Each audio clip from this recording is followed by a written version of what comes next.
But they're talking about zoning. They want. But the zoning, that is an idea of people who are weak on the ground. So they want to be given an easy platform. Democracy must thrive. Let every party, independent candidate, all political parties, let them run. We are having one indivisible nation. One people, one flag, one country. People around Oburu, do you think they love him or they just want First of all, if their character, we have there are people who have misbehaved so much.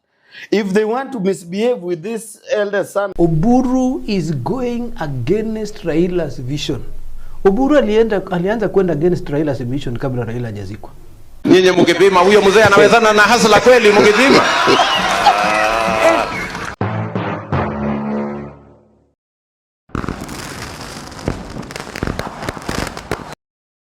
So boys and girls, welcome back again to Creative Sellers TV, home of Kenyan politics. Let's hope that this other episode is going to find you guys in good health. As you can see, I am fine and fantastic. Nairobi is cool. Kama kawaida tunasema mafuta ndio irudi ile bei ya kawaida. Boys and girls, saizi for Kenyan politics kuna this interesting character, none other than Oburu Odinga, who is right now being seen as confused as now waiting for treatment pale Magadi Hospital. Baba pokea sifa.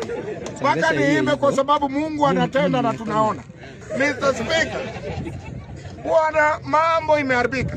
Na niliwaambia kabla ifike mwezi wa 5 hapa itakuwa tu wanda. Kuna huyu governor wa Homa Bay na huyu mbunge wa Migori, na inasemekana tena huyu jamaa governor wa huku Mombasa wamechukua 5 billion. Walikuwa wanataka kuuza chama yetu. Nyinyi mutafinywa, mimi mutafinywa nyinyi. Niliwaambia Raila lali, pati yake mumekula. Saa hii munaanza kuconfuse watu. Hatuoni kama tunaenda na Ruto mali. William Samuel Ruto mwenye ametoroka na kuna pesa yako. Ukiua hatutaenda kwa maandamano. Hatutaenda. So boys and girls, tell me, this is none other than Oburu Odinga some months back. Ruto is going nowhere. Ruto is going nowhere because there are only 5 ways you can remove a president. First, either he resigns. Wait, ladies and gentlemen, this is also none other than Oburu Odinga. Today, I want to make it absolutely clear that our constitution already has a presidential candidate for our party. And that presidential candidate is clearly stated in the constitution of our party. And it is the party leader. And it is the party leader speaking. I am the presidential candidate for ODM if ODM decides that it goes it alone. Wait, after watching these 2 clips, nikajiuliza, what is the problem and why do you think Oburu Odinga's tone has currently changed? After 90% of Luos saying that, we won't see the main reason of voting because they know that none other than Raila Amolo Odinga was the only person who used to motivate them, trigger them to go and vote. Boys and girls, this is what we're going to measure on this video, doing some political analysis pertaining his saga. But before I deep dive into this video, kindly boys and girls, just take a second or two to like this video, comment, telling us where you are watching the video from, if by any chance you are in or outside the Republic. And most importantly, boys and girls, don't forget to subscribe to our YouTube channel, because by you subscribing to this channel, you automatically support the work that we do on Creative Sellers TV. Boys and girls, let's roll this tape. Oburu, simamisha hii gari, utengeneze ODM. Ati sambwe mapangare mwekisi. Nikawaambia tena, Oburu, tengeneza chama ya Raila Amolo Odinga. Ati sasa weka. Sahi. Wanasumbua wakinorengo wakinababu wino na simu wanataka kukuja Kerejo Nakuru. So boys and girls, why do you think that none other than Oburu Odinga's tone may change? Because we know that right now, maji imeshinda unga pale ODM. Now, truth is ODM is panicking because I can't remember the last time I saw none other than Gladys Wanga crying live on camera saying that they are demanding respect. Man, boys and girls, I never imagined that the same ODM that said that they are in a government can call a presser and say that they are not willing to work with none other than President William Samoei Ruto, and they are suspending any negotiation that they are signing with William Samoei Arap Ruto. Boys and girls, our relationship with our broad-based partners, UDA, the Central Committee noted with concern. UDA party. The Central Committee noted with concern the goings on and the unwarranted public utterances by some senior officials of the UDA party aimed at causing anxiety and disquiet among our members. Why is ODM collapsing? And what do you think Oburu Odinga ameenda mbaya kwa hii party? Number one, you see, Oburu Odinga is a tribal leader. As much as we say that Rigathi Gachagua is tribal, bro, let me tell you one thing. Oburu Odinga ile yake ni kama haionekani, but this guy has not come directly to fulfill the interest of ODM that we used to know that none other than Raila Amolo Odinga alikuwa kipiga, because we understand that Raila ODM is not only a Luo party, is a party that belongs to people from Marsabit, Coast.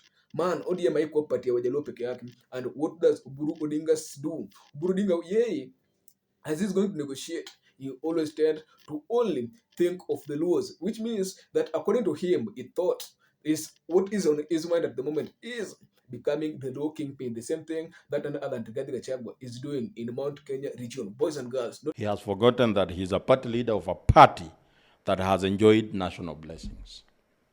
That you can actually count with one finger the regions that have not supported ODM. But now Oburu forgets that and starts behaving like a Luo council of elder and says, you know, we are just asking as a Luo community for our share.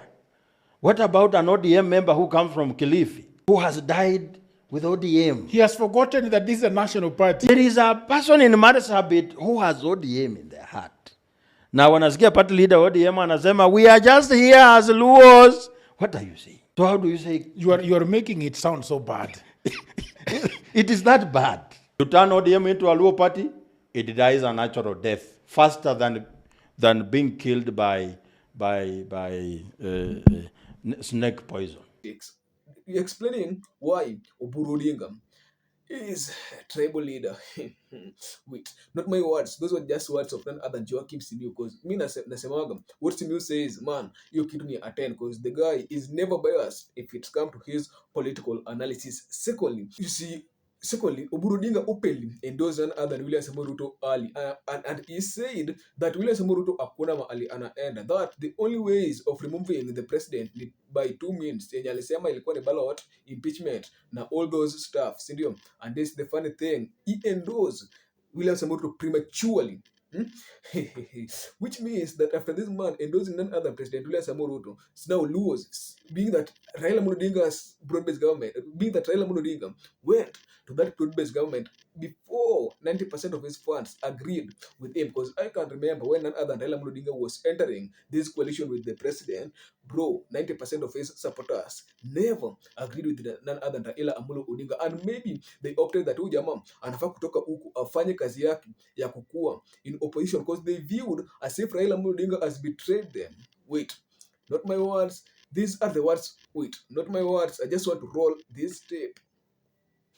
Wait, mumeona? You see, me basically wanasemaga that the main problem that led to the failure of none other than Oburu Odinga is preaching this two-term narrative. Waona kina Oketsala wanatembea huku na huku, sio wanapeana watu pesa.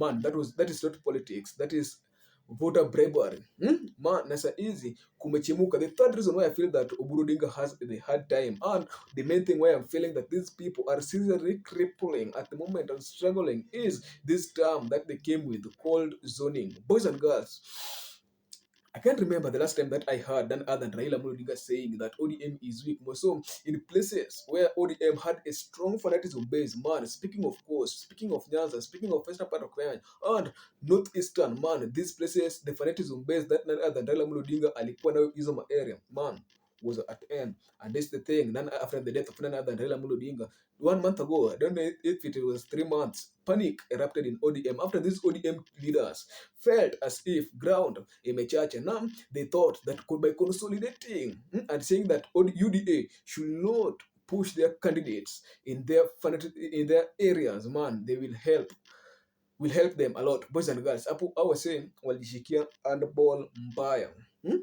And the truth is, a lot of laws never agreed with that zoning stuff because they felt as if ODM is becoming weak. And now you see, without confidence in politics, man, you are like a damn shit. Hapo nayo, those people made a strong mistake. Cause tell me, man, if you do zoning in a place like Mombasa, where Abdul Samir, the current governor, won against the UDA candidate with something like 50,000 votes. So tell me, sasa wataka kulock ule mtu huko, mko na governor huko. Does that equation add up? The fourth reason why I feel that ODM at the moment is seriously crippled is, have you ever thought if these ODM leaders who work with none other than Oburu Odinga wanazurura na yeye, the whole country have one idea?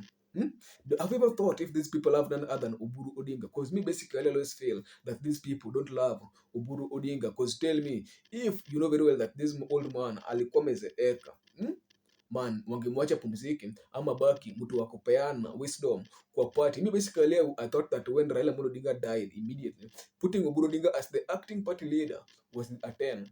But I never thought that this same ODM will one day come and endorse officially Oburu Odinga to become the party leader, considering the fact that Oburu Odinga is exhausted. Man, this man amezeeka. A person who cannot even speak 20 minutes straight amesimama. Me I thought that these people look for yani mtu mwenye ni young, energetic. Hata I even opted for none other than Joe akuwe party leader, because I strongly believed that ule jamaa angefanya a lot of things zenye these people angeweza kufanya. But is the thing so easy, wanasema ni ile mmoja. But boys and girls, let's wait more things to unfold, because mimi nasema maybe these leaders don't love none other than Oburu Odinga, but wanamforce, wanamdanganya tu ati akuwe hapo ndani, knowing very well that awezi, they want to control him behind the curtains. Fourth thing, you see, Oburu Odinga openly came and said that, you see, wanataka power, and the only post that they want is that deputy president post. And basically, boys and girls, what I said on this channel is Oburu Odinga did one of the biggest mistake with him uttering such words. Ati anasema ati wao kitu wanataka ni kukuwa deputy president. Man, a party that all over the years imekuwa ikitoa a presidential candidate. Sasa nyinyi mnasema mnalenga hiyo deputy president, which means you have already exposed the future to a lot of your political enemies, man. And these people are people who used to go to vote because they have a presidential candidate. So what do you think will make a Luo with kiburi yao yenye wako nayo watoke waende wapige kura just because a fellow Luo amewekwa hapa tayari deputy president? Me, I basically thought that one of the best things zenye ungefanya, mungenyamaza na hiyo kitu yenu, all your plans mnyamaze nayo, then towards the end ndio openly mseme ati nyinyi mnataka the deputy president post, which for me basically I thought that hiyo ilikuwa a 10. Now mpatie mtu kama Hassan Ali Joho akuwe the deputy president of none other than President William Samoei Ruto. Sasa nyinyi mlikuja mkaitangaza mapema, na ndio hiyo sasa ina wa cost. Boys and girls, the sixth and the last reason why I feel that ODM so easy mambo yake inaisha is Oburu Odinga is coward, man. That's 100%. Oburu Odinga is that guy who is afraid. He cannot face these people directly now. Waambie oya cheki, hii na hii inafanyika, hii na hii ni mbaya, hii na hii inafanyika hivi. This is how things will work. This is how things will be done. Oburu Odinga is ni jamaa ameogopa a lot of stuff. So I don't know why, but basically maybe if you tell me on comment section why you think that none other than Oburu Odinga ameogopa, na mimi kama ameogopa, what is the main reason of having ule mwanaume ameogopa kutulead? I feel that kama the best thing that he should have done at the moment, let this old man resign, awache party, pay a young energetic person this leadership of that party, then let me trust me, you ODM party will still remain kukua strong. Boys and girls, let me know your own thoughts on comment section. Why do you think that ODM at the moment ni kama those people are seriously lamenting and begging for Kenyans to forgive them?